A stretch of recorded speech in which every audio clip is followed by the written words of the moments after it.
Qin Yichan melihat ke atas dan ke bawah Bai Guanxing, membenarkan bahwa dia hanya Bai Guanxing, bukan Bai Qiankun. Setidaknya bukan kekuatan ilahi Bai Qiankun yang melampaui alam kaisar yang telah terbangun.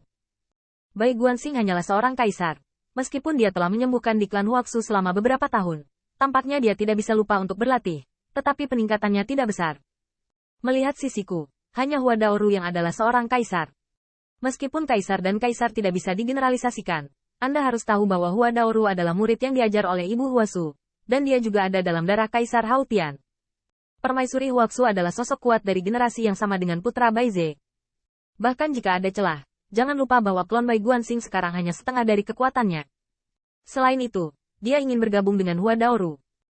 Kekuatannya tidak kalah dengan Hua Daoru. Setidaknya Qin Yichan sendiri berpikir bahwa bagaimanapun juga, Hua Daoru adalah murid dari Huasu Empress, dan dia juga memiliki banyak peninggalan Kaisar Naga. Bahkan Qin Yichan dapat dianggap sebagai murid Bai Guanxing, yang telah menunjuknya berkali-kali. Dengan hanya setengah dari kekuatan mereka, mereka juga mengatakan bahwa mereka akan menemani mereka mengasah naga dan ular. Qin Yichan tidak menghina, tapi itu membuatnya tidak bisa mempercayainya sama sekali. Namun, setelah Bai Guanxing melihat emosinya, dia tampak tersenyum seperti yang diharapkan. Jadi, saya tidak sabar untuk menggunakan tindakan nyata untuk menumbangkan kognisi Anda. Jangan bicara omong kosong. Kamu tidak perlu khawatir klonku akan dirusak olehmu. Kamu masih lebih khawatir daripada kakak Yue Kong. Aku hanya akan mulai lebih berat. Saat Bai Guanxing selesai berbicara, pegunungan yang tertutup salju muncul di belakangnya, dan dia berdiri dengan bangga di atas es dan salju.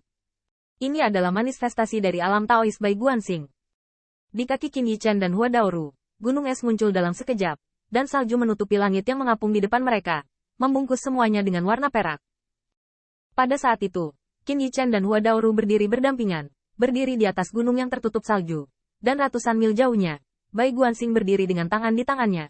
Jubah putih lebih baik dari salju, putih dan birunya. Matanya sedikit menyipit, seolah-olah dia adalah dunia ini. Apakah kamu siap? Qin Yichan dan Hua Daoru saling memandang, dan mereka bergidik saat mereka mengangguk sedikit. Ini dingin.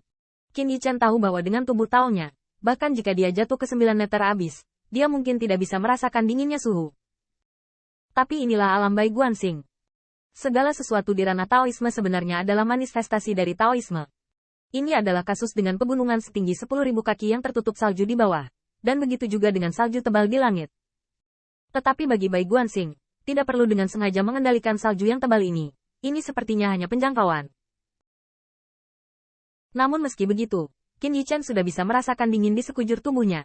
Tampaknya sejak dia melangkah ke gunung yang tertutup salju ini, tubuh Taonya mulai membeku, dan garis keturunan Heze menjadi kaku, bahkan dengan pedang sihir di tangannya. Tak bisa menahan gemetar. Apakah itu hanya saja Tao, yang ada di mana-mana di alam Tao dan yang terkecil bagi saudara pengamat bintang? Apakah itu cukup untuk mempengaruhi prestise moral Anda dan saya? Qin Yichan mengertakkan giginya. Dia tidak percaya diri dalam apa-apa, apalagi sombong membabi buta. Dia juga menganalisis kekuatan Bai Guanxing, mengetahui dirinya dan musuhnya. Dingin yang menggigit ini menyebabkan Qin Yichan berubah pikiran. Putra Bai Ze, yang hanya memiliki setengah kekuatannya, tampak sangat menakutkan. Namun, salju yang berterbangan di Dao Realem membuat tangan yang memegang pedangnya bergetar. Tetapi itu masih tidak bisa membuatnya bahkan tidak dapat menggunakan pedang sihir. Kami di sini untuk berlatih serangan ular naga. Tapi saya sarankan saat Anda menemui Tuan Bai, Anda mencoba berubah menjadi bentuk naga. Mata platinum Hua Daoru juga menjadi serius, dan semangat juang tampaknya mengalir melalui tubuhnya seperti arus hangat, yang membuat Qin Yichan yang berdiri di sampingnya merasa bangga dan terinspirasi. Hua Daoru sangat indah, dan tubuh orang yang diukir batu giok juga gemetar karena sedingin es. Tetapi dia juga memegang erat tentara Dao, dan untaian sisik naga permaisuri Huaxu selalu berubah menjadi pedang ilahi, dan naga putih terbuka. Surga, mengayunkan pedang adalah lonjakan naga. Keduanya tampaknya terlahir dengan pemahaman diam-diam sebagai keturunan naga sejati. Ketika keduanya melihat melalui salju yang berterbangan, terkunci di tangan mereka dan berdiri dengan tangan, mereka tiba-tiba melesat. Ledakan. Tanda seru. Tanda seru. Qin Yichan tidak menyembunyikan kecanggungan apapun.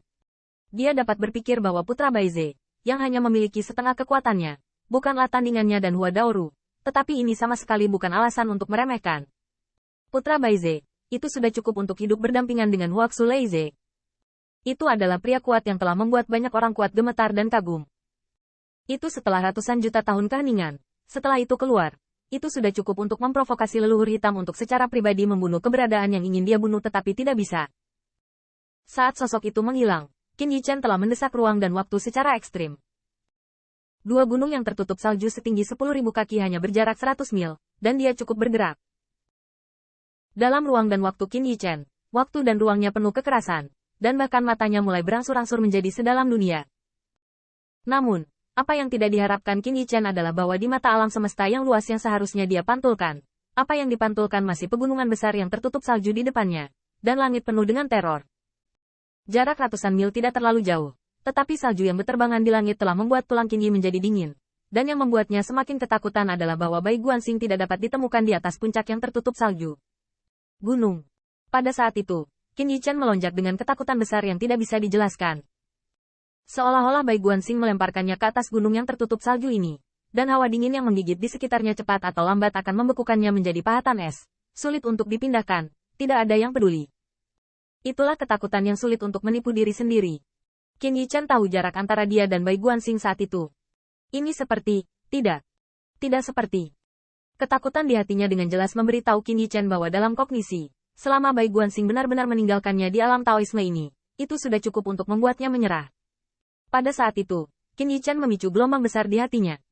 Saat aku mendongak dan melihat putaran ketidaktahuan tentang musim dingin, pandanganku hanya seburuk salju dan es di langit.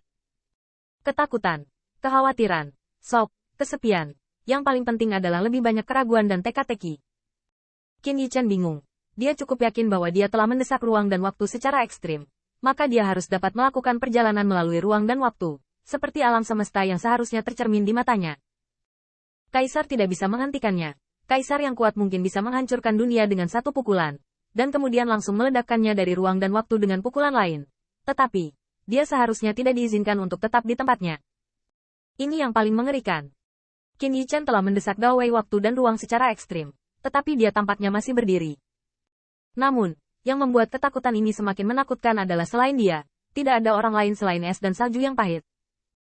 Ratusan mil jauhnya, Bai Guanxing, yang telah terkunci dalam nafasnya, telah pergi. Dan Hua Daoru, yang lahir bersamanya dan melakukan tembakan bersama, juga pergi. Menatap ke langit, menatap pegunungan yang tertutup salju, hanya musim dingin yang bersamanya. Pada saat itu, keraguan Qin Yichen sangat kuat. Keraguan semacam ini, disertai kepanikan, melonjak.